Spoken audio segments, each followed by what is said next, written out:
this Candlelit carol service this evening, and a special welcome this evening to the Deputy Lord Lieutenant of Manchester, Karen Phillips, and her husband David. We're delighted to have you with us. Thank you for coming this evening. Shall we begin by singing the first carol on the sheet?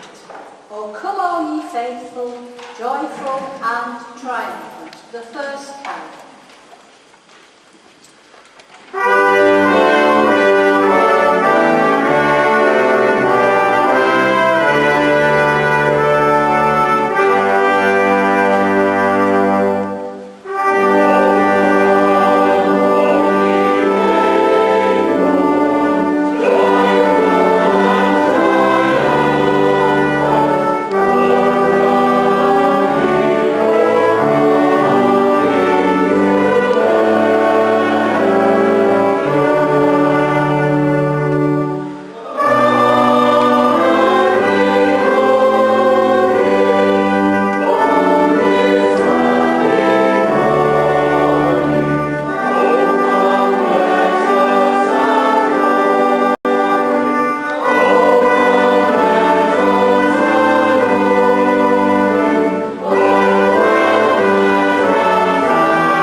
Sadly this evening we do not have our organist with us. This afternoon I received a message that he was being rushed into hospital quite poorly.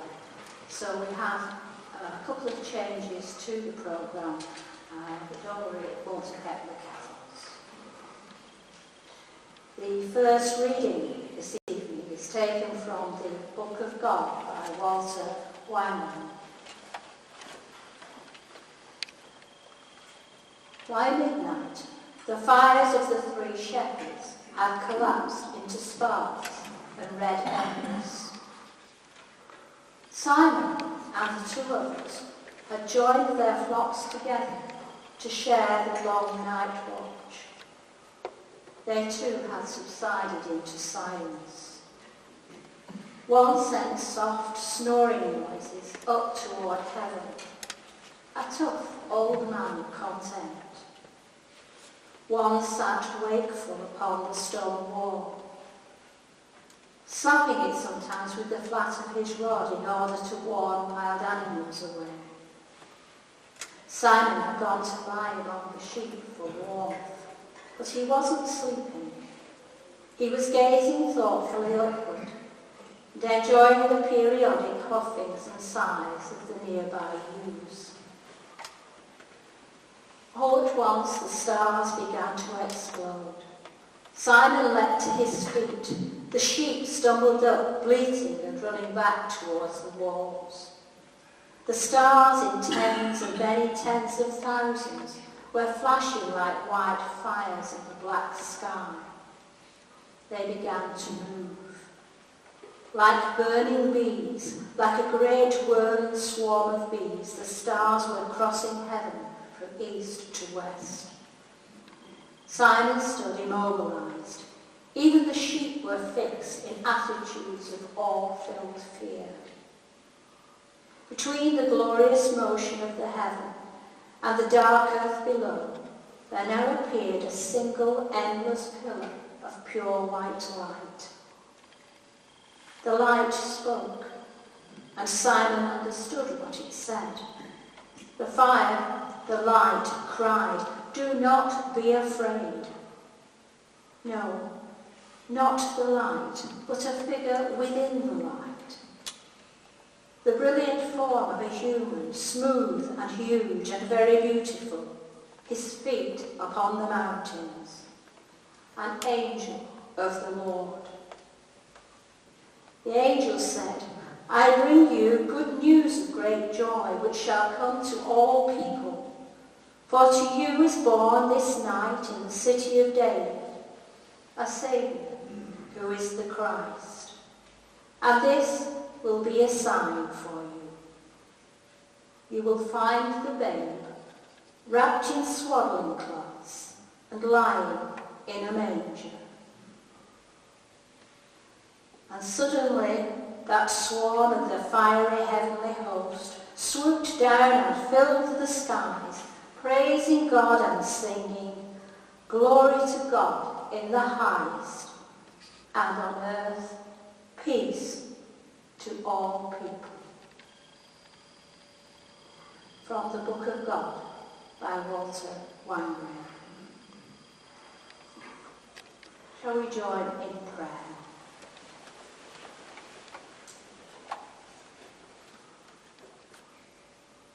We give thanks, O God, for another Christmas.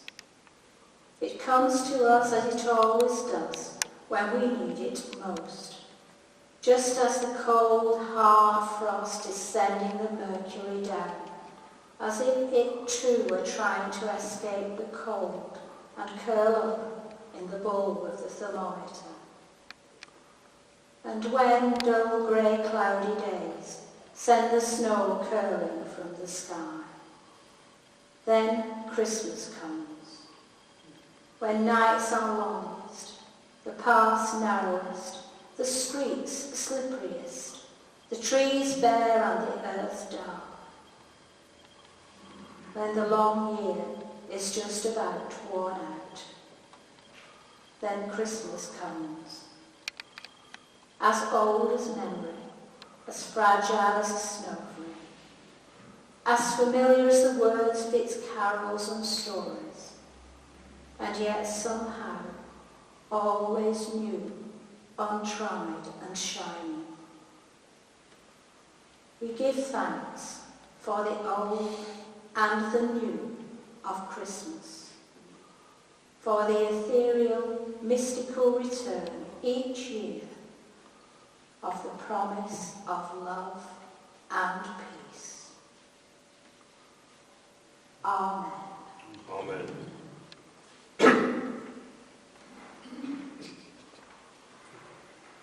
And now we are to have some music from the Square Street Brass Ensemble.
sing another carol. I'll just give the players a second just to get the breath back. We're going to sing In the Bleak Midwinter. In the bleak midwinter, frosty wind made mud, earth stood hard as iron, water like a stone.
An Encounter with Santa Claus by William Barnett.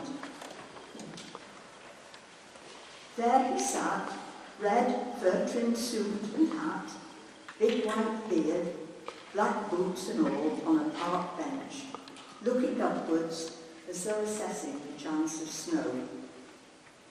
I sat beside him. "How come you're not in some grotto in some department store?" I asked. "I'm not one of those," he replied. "I happen to be Santa Claus." I smiled pleasantly enough, but my doubt must have shown. "I really am," he said, a trifle wistfully. "But how can you tell if you are the real Santa Claus?" "That is a question," said he. "How to tell the true prophet from the false." "But do you really live at the North Pole?" "Legend," he replied. "The fact is that I'm everywhere." "Are you also omniscient and omnipotent?" You mistake me for a friend of mine. A little embarrassed, I yet persisted. Perhaps you only think you are Santa Claus. That would be my problem, not yours. But I might point out there are no children around. That is odd, I conceded. The reason, he said, is that I cannot be seen. Like a chess player crying out checkmate, I said, I can see you. And that is your problem, not mine. We both looked up at the sky. It might snow, he said. It's better when it snows. But snow or not, I must be going. Going where? To distribute the toys, of course. But one last question. What is the spirit of Christmas? It's the moment when the best that is human surmounts all stumbling blocks on the path to becoming. You care, so you help. You love, so you give. And you dream. You dream of the time when this brief season will extend through the whole year. Don't you sometimes get discouraged? Well, I've only been at this for a few seconds. Give me time. Then he called out, Blitzen, Blitzen, where is that dratted deer? And suddenly there came a whole cloud full of snow right upon us. And by the time I had wiped my eyes clear, I was alone on the bench. But there were hoof prints in the snow, and one dry spot on the bench, a very broad spot where he had sat. An Encounter with Santa Claus by William Barnett.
Child's Christmas in Wales by Dylan Thomas.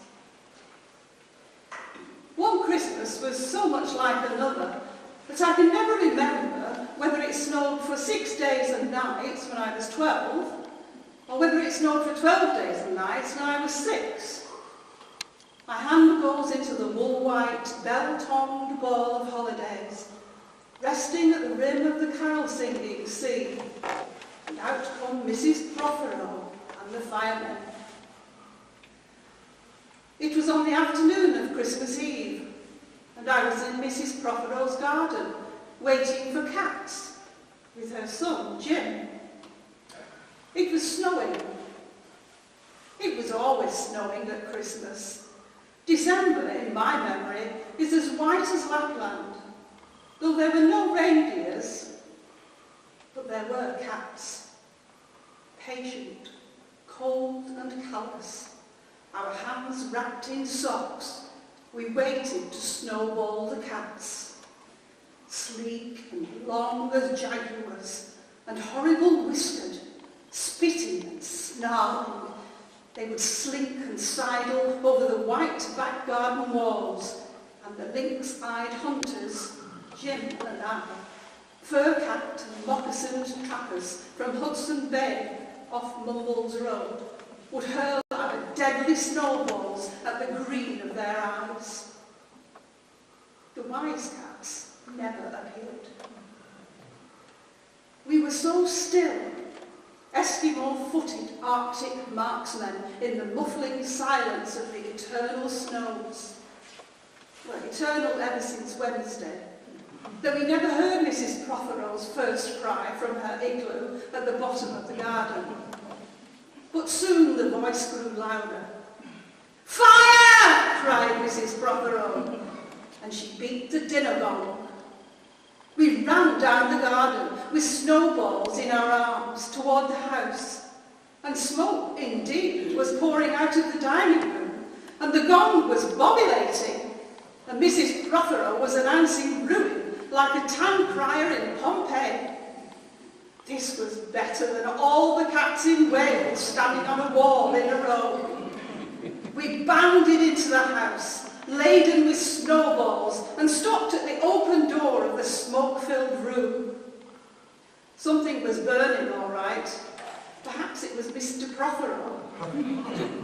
But he was standing in the middle of the room and smacking at the smoke with slippers. "Call the fire brigade!" cried Mrs. Prothero as she beat the gong. "They won't be there," said Mr. Prothero. "It's Christmas!" There was no fire to be seen, only clouds of smoke, and Mr. Prothero standing in the middle, waving his slipper as though he were conducting. "Do something," he said, and we threw all our snowballs into the smoke. I think we missed Mr. Prothero, and then ran out of the house to the telephone box. "Let's call the police as well," said Jim, "and the ambulance. And Ernie Jenkins, he likes fires." Soon the fire engine came, and 3 tall men in helmets brought a hose into the house, and Mr. Prothero got out just in time before they turned it on. Nobody could have had a noisier Christmas. And when the firemen turned off the hose and were standing in the wet, smoky room, Jim's aunt, Miss Prothero, came downstairs and peered at them. Jim and I waited to see what she would say to them. She said the right thing, always. She looked at the 3 firemen in their shining helmets, standing among the smoke and cinders and dissolving snowballs. And she said, "Would you like anything to read?"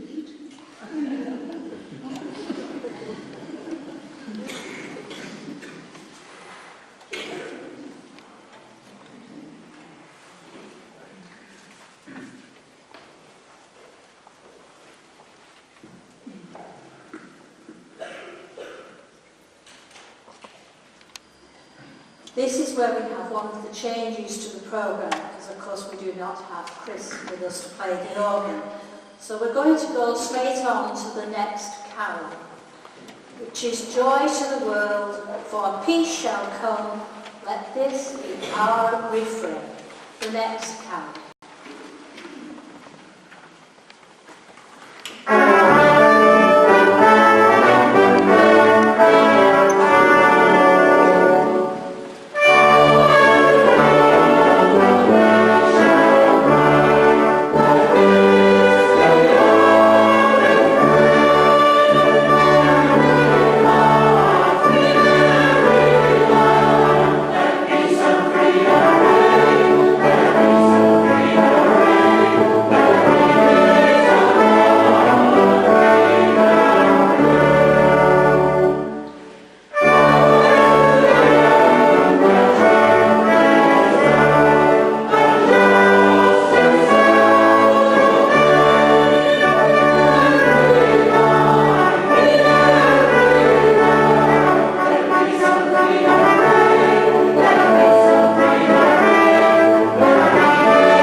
Our visit from St Nicholas is coming a little later. But first of all, we have Christmas cards by Robert Fulcher. One year, I didn't receive any Christmas cards. But I didn't say anything about it. I can take it. I'm tough. I didn't complain when my cheap friends didn't care enough to send me stupid Christmas cards. I could do without their affection. Right. The following August, I was trying to establish some order out of the mess in the attic, and found among the Christmas decorations a whole box of unopened greeting cards from the previous Christmas. I had put them aside to open once the decorations were up and finished, and then in the shambles of the usual Christmas panic, they got caught up in the push it in the bag and stuff it in the attic syndrome until after Christmas. I took the box downstairs on a hot summer day in the middle of August, and sitting on a deck chair on the lawn, in my sunglasses with a cool beer, I began to open my Christmas cards. Just to help the mood, I put on some Christmas carols and cranked up the volume. Here it all was. Angels, snow, wise men, candles and pine trees, horses and sleighs, the Holy Family, elves, robins and Santa. Messages about love and joy and peace and goodwill. And if that wasn't enough, there were handwritten messages of love from my friends, who had in fact come through for Christmas with lots of cards. I cried. Seldom have I felt so bad and so good at the same time. So wonderfully guilty, elegantly sad, melancholy and nostalgic and all. As fate always seems to have it, I was discovered in this condition by a neighbour who had been attracted to the scene by the sound of Christmas carols in August. She laughed. I showed her the cards. She cried. We had this outrageous Christmas ordeal right there on my lawn in the middle of summer, singing along with the Moreland Tabernacle Choir to the final mighty strains of O Holy Night. What can I say? I guess wonder and awe and joy are always there in the attic of one's mind somewhere. And it doesn't take a lot to set it off. And much about Christmas is unexpected, whether it comes to you in December or the middle of August. Christmas Cards by Robert Fulger.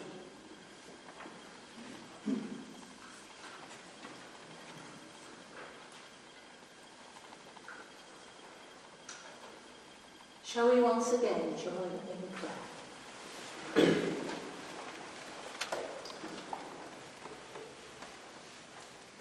Spirit of Christmas, Spirit of peace, Spirit of hope,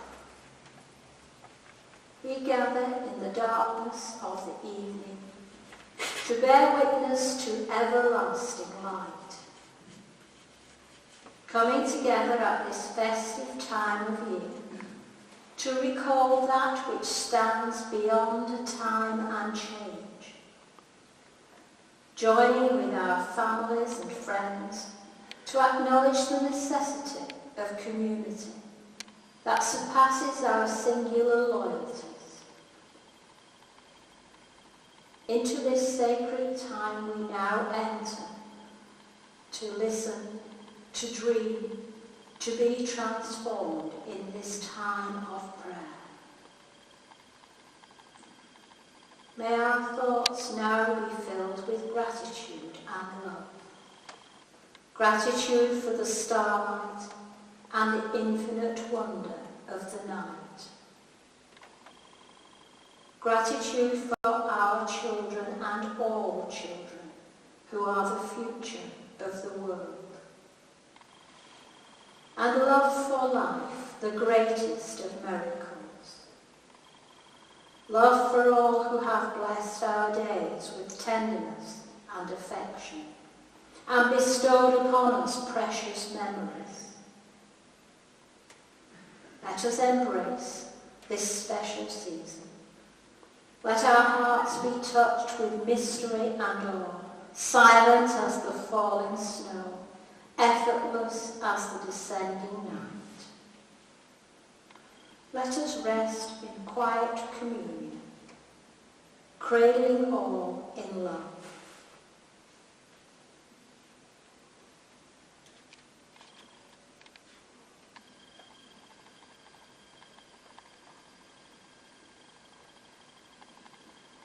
In the gentle glow of the candlelight, we pray that compassion and goodwill might make their home with us, finding within our souls our welcome hearth, burning bright with faith, hope, and love.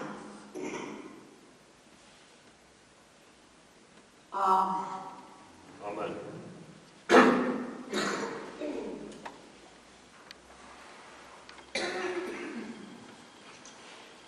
And now, once again, Square Chapel Brass are going to play for us. Amen.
now we are going to sing our next carol.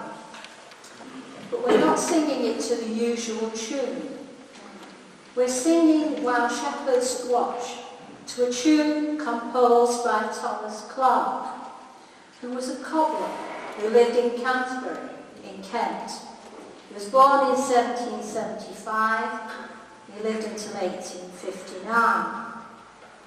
He was a leading composer for dissenting chapels in the late Georgian period.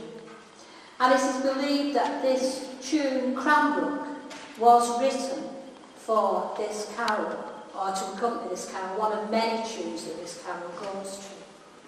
He was a member of the Wesleyan Methodist Chapel in Canterbury. But Thomas Clarke, we're not sure whether he resigned from the Methodist or whether he was asked to leave because he had developed an association with the Unitarian Chapel. This is why I've chosen the tune for this evening. So some people say he was asked to leave, others say he resigned. But he then moved to the Unitarian Chapel, where I'm sure they sang this carol to his tune, which we are going to do this evening. You will know the tune when you hear it. You will have heard it sung to On Ilkley Moor by That. But it is actually a hymn tune called Cranbrook. Please remember that you sing the third line twice and the last line 3 times. So we're going to sing While Shepherds Watch Their Flocks by Night to Cranbrook Brook or On Ilkley Moor by That.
A Visit from St Nicholas by Clement Clark Moore.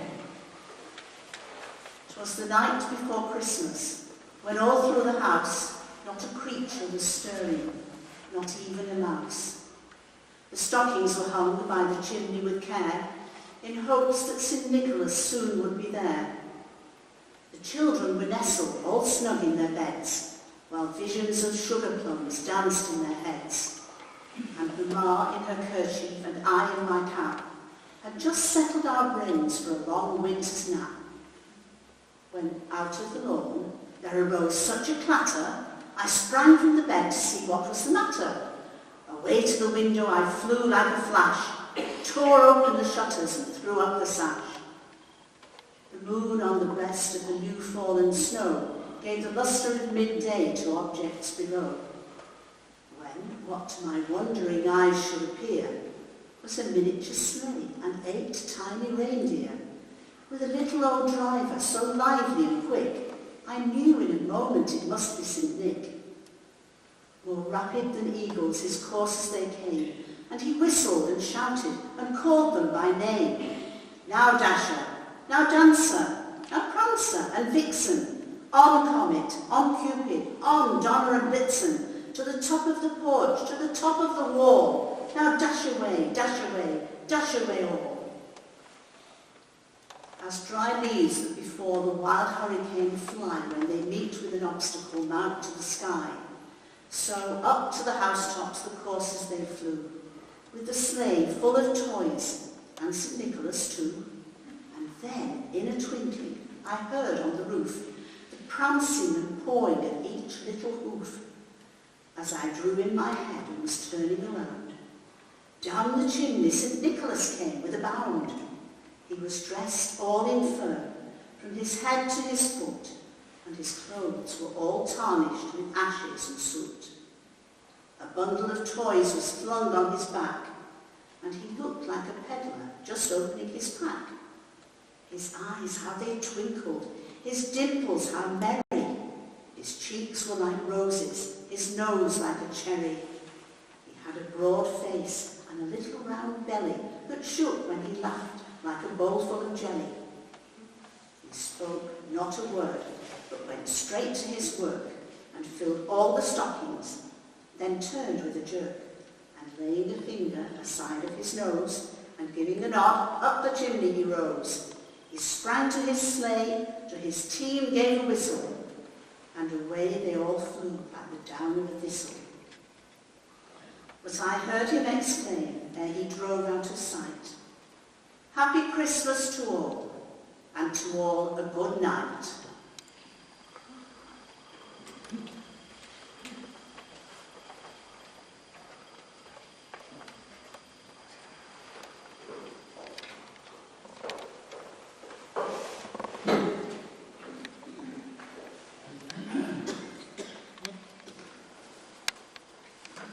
If Roger would just turn the lights a little bit for a moment. I have some words of thanks to say. I'd like to say a big thank you to the choir this evening and to John for shouting at them and making them sing. I'd like to say a thank you to the ladies who are providing refreshments for us after the service. If you would make your way upstairs, you will find mulled wine and mince pies waiting for you.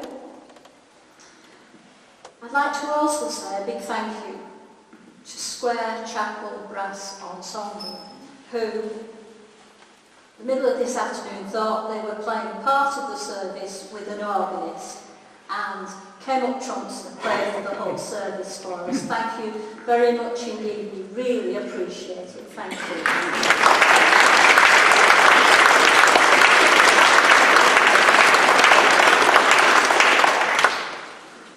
And bringing Square Chapel Brass, he always brings brass ensembles for us, is Lawrence Killian. He's become a great friend of this church. He plays on Remembrance Sunday for us, he plays regularly each year for us, and we really appreciate him coming and appreciate his friendship and his music. And I'd just like to give him a token of our thanks.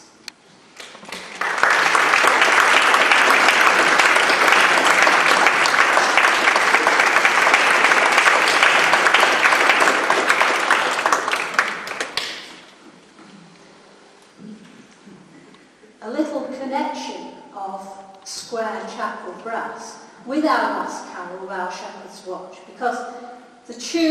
Cranbrook, set to an oaky moor, the legend has it that it was a church choir from Halifax, out for the day at the Cow and Calf Rocks at Ilkley, who set Cranbrook to, on the words of On Ilkley Moor, Bart out. And Square Chapel Brass come from Halifax. So a little connection.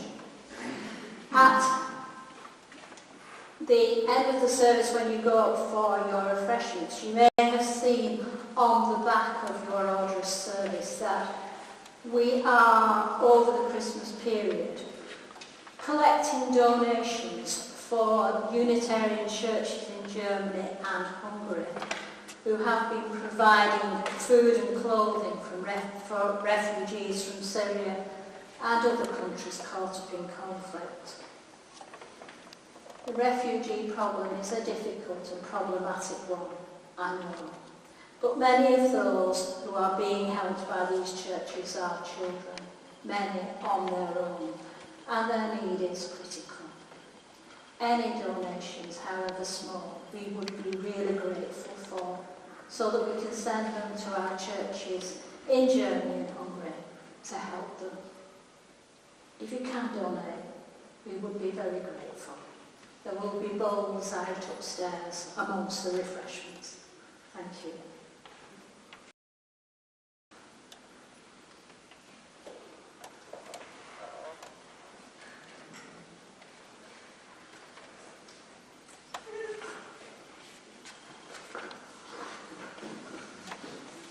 I'd like to just close with some words before we sing Silent Night, at the end of which I think that Square Chapel Brass are going to play Merry Christmas for us. And you can join in the singing if you wish. A Christmas wish for soft snow, a gift both given and received, wrapped in love, candlelight and a warm fire, a blizzard of cards to bring far-off friends closer, the joy of old stories that seem forever new, and songs sung softly under the breath of peace on earth. These things I wish for you. And, O God, we ask for one Christmas wish for all the peoples of the earth.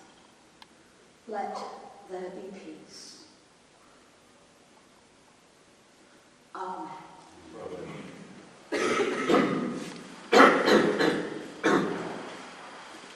Shall we now sing Silent Night?